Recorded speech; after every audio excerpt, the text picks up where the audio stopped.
Oh, hello. Is it already that time?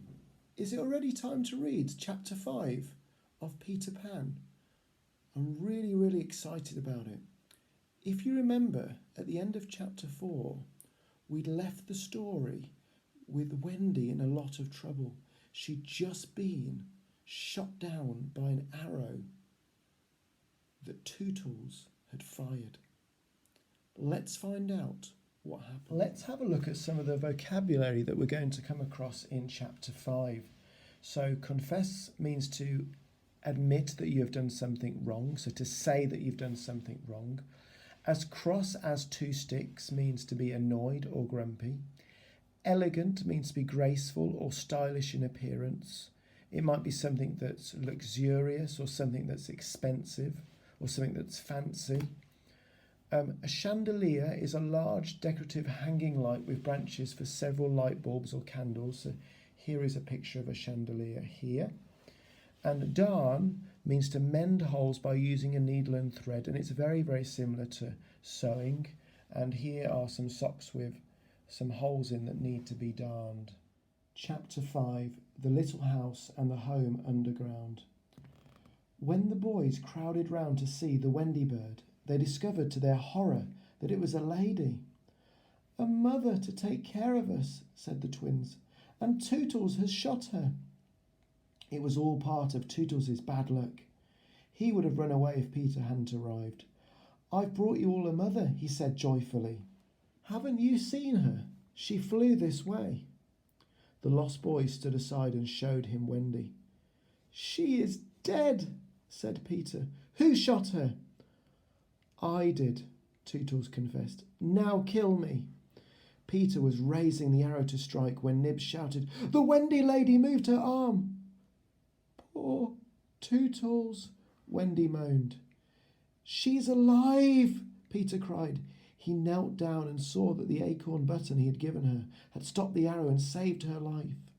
"Listen to Tink," said Curly. "She's crying because Wendy's not dead."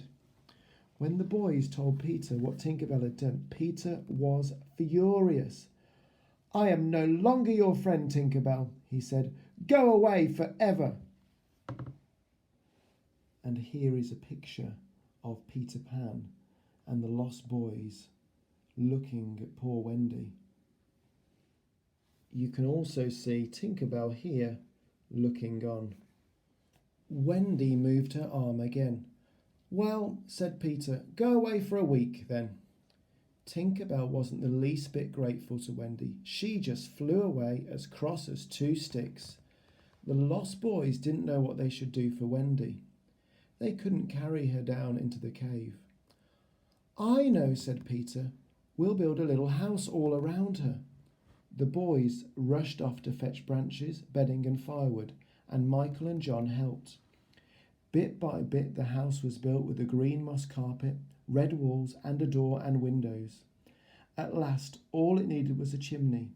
Peter knocked the top out of John's Sunday hat and fitted it on the roof. It began to smoke at once. "This is your own little house," said Peter. "And we are your children," said the lost boys. And here is a picture of the house that they built for Wendy. And you can see John's Sunday hat here, acting as a chimney. The cave where Peter and the boys lived was one enormous room. There was a huge bed slung against the wall, which was let down at night. The lost boys slept in it like sardines in a tin. Tinkerbell had her own tiny room, elegantly furnished with a couch, a dressing table and a mirror. There was even a crystal chandelier. Wendy did all the cooking for the boys.